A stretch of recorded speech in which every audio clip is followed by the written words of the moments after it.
Hello, everyone, and welcome back to the English Learning Podcast. I'm your host, Henry, and as always, I'm joined by my wonderful co-host, Sarah. How are you doing today, Sarah? Hey, Henry, I'm doing great, and I'm super excited about today's topic. We've got something really useful lined up for all our listeners who want to improve their English speaking skills. That's right. In today's episode, we're talking about how to think fast and speak smart, a skill that's so important not just in English, but in any language. Whether you're chatting with friends, answering questions in an interview, or even giving a presentation, being able to respond quickly and clearly can make a big difference. Exactly. But we all know that thinking on your feet can be tough, especially when you're still learning English. You might hesitate, search for the right words, or get nervous, and that's totally normal. The good news is that there are strategies you can use to think faster and speak more confidently. Yes, and in this episode, we're going to share practical tips, useful phrases, and even a fun role-playing exercise to help you build these skills. So, stick around. By the end of this episode, you'll have some great tools to help you think fast and speak smart in English. Plus, we'll talk about overcoming that fear of making mistakes, because let's be honest, that fear can really slow you down. But don't worry, we've got you covered. Absolutely, and remember, the goal here isn't to be perfect. It's to communicate clearly and confidently. So if that sounds good to you, let's jump right in. All right, let's dive into the first part of today's topic. Why is thinking fast important? Now, Sarah, why do you think it's such an essential skill, especially for English learners?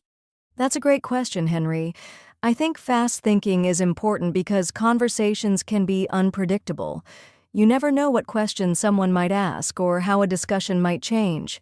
If you're not able to respond quickly, it can be easy to feel left out of the conversation. And that's frustrating, especially when you're learning a new language. Exactly. Imagine you're in a group conversation and someone asks for your opinion.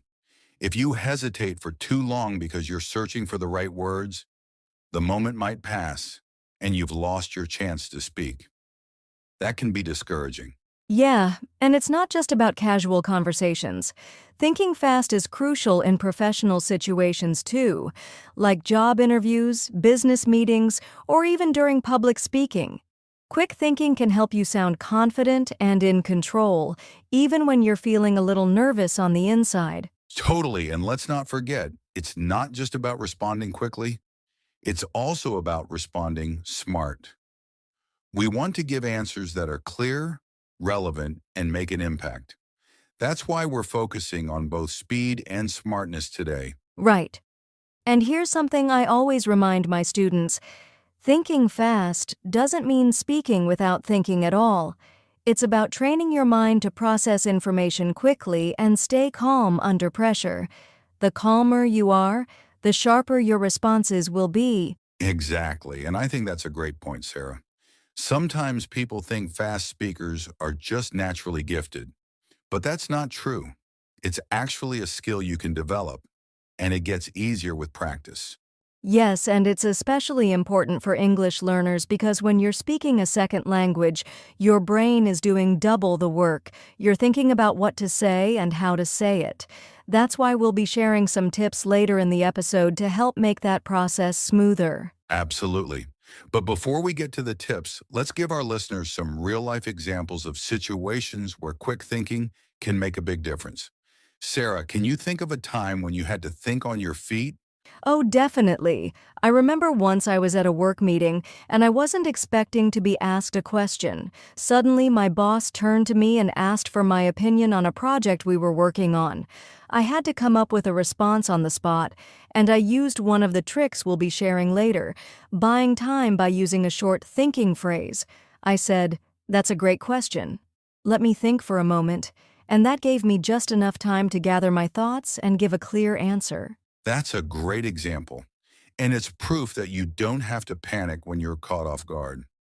A quick thinking strategy like that can give you the confidence to respond calmly and intelligently. Exactly. And the more you practice, the more natural it becomes. So whether you're in a meeting, having a casual chat, or answering an interview question, thinking fast can help you stay in the flow of the conversation without freezing up. Well said, Sarah. All right, I think that sets the stage nicely for the next part of our episode. Coming up, we're going to share some practical tips and techniques to help you think faster and speak smarter. So stay with us. Welcome back, everyone. So far, we've talked about why it's important to think fast and speak smart, especially when learning English. Now it's time for the practical part. We're going to share some strategies you can use to improve your quick thinking and communication skills. That's right. These are tried and tested tips that can help you stay calm, think faster, and express yourself clearly, even in tricky situations. So let's get started. All right, strategy number one is to stay present and be an active listener. Now, Sarah, why do you think listening is so important when it comes to thinking fast? Because if you're not fully listening, it's easy to get lost in the conversation. Sometimes we're so busy planning what we're going to say next that we miss what the other person is actually saying. But when you stay present and really focus on the conversation, it's easier to pick up on cues and respond naturally. Exactly. And active listening also gives you more time to process information. When you're fully engaged, your brain is already gathering ideas, so when it's your turn to speak, you're ready to go. Right. And one simple trick to improve your listening skills is to repeat key words or phrases in your mind as you listen. That helps you stay focused and remember what's being said. Tip number two, master common phrases and set expressions. This is a game changer, especially for English learners. Yes, when you have a toolbox of useful phrases, you don't have to think as hard about what to say. You can just pull out a phrase that fits the situation. For example, if someone asks you a difficult question, you can use a phrase like, "That's an interesting point. Let me think about that for a moment." Or if you need to disagree politely, you could say, "I see your point, but I have a slightly different perspective." Exactly. These kinds of expressions act as verbal bridges. They give you a few extra seconds to gather your thoughts while keeping the conversation flowing smoothly. Tip number three, buy time with thinking phrases. Now, Sarah, I know you've used this strategy a lot. Tell us how it works. Definitely. When you're asked a question and you need a moment to think, instead of freezing up, you can use a simple phrase to buy yourself some time. For example, you could say, "That's a great question. Let me think about that." Or, I haven't thought about it that way before. Let me see." Right. These phrases are like pause buttons. They give your brain a moment to catch up without making the conversation awkward. Exactly. And the great thing is, these phrases sound natural in English, so they help you stay confident even if you need a few extra seconds to think. Tip number four, expand your vocabulary and practice speaking. The more words and phrases you know, the easier it is to express yourself quickly. Yes. And expanding your vocabulary doesn't mean memorizing long lists of difficult words. It's more about learning words and expressions that are actually useful in everyday conversations. Exactly. And one fun way to practice is to keep a word journal. Every time you learn a new word or phrase, write it down and try to use it in a sentence that same day. That's a great idea. And don't forget to practice speaking too, whether it's talking to yourself, joining a language exchange, or even recording yourself and listening back. The more you practice, the faster your brain gets at finding the right words when you need them. And finally, tip number five, stay calm and embrace mistakes. This is so important, especially for English learners. Absolutely. A lot of people hesitate because they're afraid of making mistakes. But the truth is, mistakes are part of learning. The more you speak, the more confident you'll get, and the less those little mistakes will bother you. Right. And when you stay calm, it's easier to think clearly and come up with smart answers. If you panic, your mind goes blank. But if you take a deep breath and stay relaxed, you'll be surprised how quickly the words start coming to you. Exactly. So don't worry about being perfect. Focus on communicating your ideas, and the rest will follow. All right, so those are our 5 strategies to help you think fast and speak smart. Let's quickly recap. Stay present and listen actively. Master common phrases. Buy time with thinking phrases. Expand your vocabulary. And stay calm and embrace mistakes. Great recap, Henry. And now it's time to put these tips into practice with a fun role playing exercise. Ready? Let's do it. All right, welcome back, everyone. Now that we've shared some tips to help you think fast and speak smart, it's time to put those tips into practice with a fun, interactive exercise. Yes. In this exercise, we're going to do a little role playing to show you how to apply the strategies we just talked about. We'll create some real life situations where you might need to think on your feet, and we'll demonstrate how to respond using the tips we shared. And here's the fun part. As you listen, we encourage you to play along. Imagine you're in these situations and think about how you would respond. Ready, Sarah? Let's do it! I'll play the person being asked a tricky question, and you, Henry, can play the role of someone putting me on the spot. Okay, Sarah, here's the situation. You're in a work meeting and your boss suddenly asks, Sarah, what's your opinion on the new marketing strategy we discussed last week? You weren't expecting the question, and you need a moment to think. How do you respond? That's a great question, Henry. Let me think about that for a moment. Okay, I believe the new marketing strategy has some strong points, especially the focus on social media engagement. However, we might want to consider adding more email marketing campaigns to reach a broader audience. What do you think about that? Nicely done. You use the thinking phrase, that's a great question. Let me think about that for a moment, to buy yourself some time. And then you gave a clear, thoughtful answer. How did that feel, Sarah? It felt great. Just using that simple thinking phrase gave me a few extra seconds to organize my thoughts, and it helped me sound more confident. All right, let's try another scenario. You're at a social event and someone asks you, what do you like to do in your free time? How would you respond, Sarah? Hmm, that's a good question. I love reading, especially mystery novels, and I also enjoy hiking on the weekends. What about you? What do you like to do for fun? Great answer. You use the thinking phrase, hmm, that's a good question, to give yourself a second to think, and then you asked a follow-up question to keep the conversation going. That's a smart way to handle small talk. Exactly. Small talk can be challenging, but using thinking phrases and asking follow-up questions makes it a lot easier. Okay, last scenario. Imagine you're in a job interview and the interviewer asks you, what is your greatest weakness? That's a tough question. How would you answer, Sarah? That's a tricky question, but I'd say my greatest weakness is that I can sometimes be a perfectionist. I tend to spend a lot of time making sure every detail is just right. However, I've been working on balancing perfectionism with efficiency by setting clear deadlines for myself. I've found that this helps me stay productive while still delivering high-quality work. Wow, that's a fantastic answer.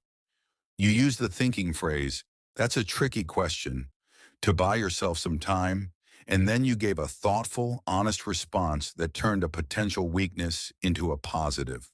Thanks, Henry. And that's a great tip for job interviews.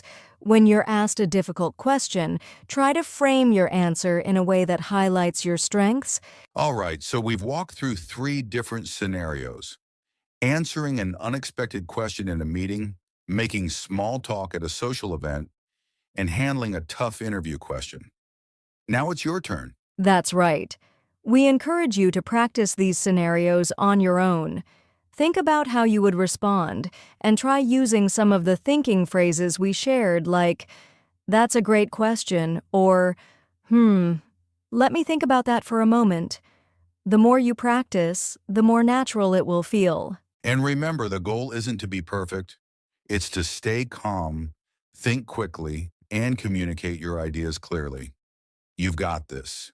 Absolutely. And if you want to take it a step further, try recording yourself as you practice. Listening back can help you spot areas where you can improve. Great advice, Sarah. And with that, we've reached the end of our interactive exercise. We hope you found it helpful. And remember, practice makes progress. Welcome back, everyone. Now that we've covered strategies to think fast and speak smart, and even practice with some real-life scenarios, let's talk about something that holds a lot of people back: the fear of speaking. Yes, that fear can be a huge barrier, especially for English learners. You might worry about making mistakes, forgetting words, or sounding awkward, and that fear can make it even harder to think quickly and speak confidently. Exactly. But here's the thing. Fear of speaking is completely normal, and it's something you can overcome with the right mindset and strategies. So let's talk about a few ways to reduce that fear and build your speaking confidence. Okay, the first tip is to focus on communication, not perfection. A lot of people get stuck because they're trying to speak perfectly, but the truth is, you don't need perfect grammar or vocabulary to communicate effectively. Exactly. Think about it. When you're talking to a friend or colleague, do you notice every little grammar mistake they make? Probably not. You're focused on what they're saying, not how they're saying it. Right. And it's the same when you're speaking English. Your goal is to get your message across, and if you make a mistake along the way, that's okay. People will still understand you, and most of the time they won't even notice the mistake. The next tip is to reframe your fear as excitement. This is a really powerful mindset shift. Instead of thinking, I'm nervous about speaking, try telling yourself, I'm excited to share my thoughts. Yes. Did you know that fear and excitement actually feel very similar in the body? Your heart races, your palms might sweat, but the difference is how you interpret those feelings. If you can reframe your nerves as excitement, it can make a huge difference in how you feel when you're speaking. That's a great point. And one way to do this is to focus on the positive outcome. Imagine how proud you'll feel after you've spoken up, even if it's just to ask a question or share a short comment. Tip number 3, practice speaking in low-stakes situations. If the idea of speaking in a meeting or giving a presentation feels too overwhelming right now, start small. Practice speaking English in low-pressure settings like ordering food at a restaurant, chatting with a friend, or even talking to yourself at home. That's a great tip. And you can also try joining a language exchange or conversation group. These are great places to practice speaking because everyone is there to learn, so there's no pressure to be perfect. Exactly, and the more you practice, the more your confidence will grow, and that fear will start to fade away. And finally, tip number 4, embrace mistakes as part of the learning process. We've said it before and we'll say it again. Mistakes are not the enemy. They're actually a sign that you're learning and growing. Yes. Every time you make a mistake, you're giving yourself an opportunity to learn something new. And the more comfortable you get with making mistakes, the less scary it will feel to speak up. Exactly. Remember, the people who succeed in learning a new language aren't the ones who never make mistakes. They're the ones who keep going, even when they do. So, to recap, focus on communication, not perfection. Reframe your fear as excitement. Practice in low-stakes situations, and embrace mistakes as part of the learning process. Well said, Henry. And remember, overcoming the fear of speaking takes time. So be patient with yourself and celebrate your progress along the way. Absolutely. Speaking a new language is a journey, and every time you speak, you're taking a step forward. So keep going. You're doing great. And now it's time for our final segment where we'll answer some listener questions about thinking fast and speaking smart. Stay with us. Welcome back, everyone. For our final segment, we're doing a quick Q&A where we'll answer some listener questions about thinking fast, speaking smart, and building confidence when communicating in English. Yes, we've received some great questions from you all, and we're excited to dive in. Let's get started. Okay, here's the first question. How can I stop my mind from going blank when I'm speaking English? That's a common problem, isn't it, Sarah? Yes, it is. And it usually happens because of nerves. When you're nervous, your brain can go into fight or flight mode, which makes it harder to think clearly. One way to overcome this is to use the strategies we mentioned earlier, like staying present and using thinking phrases to buy time. Right. And another tip is to slow down your breathing. When you're calm, it's easier to think clearly and find the right words. Exactly.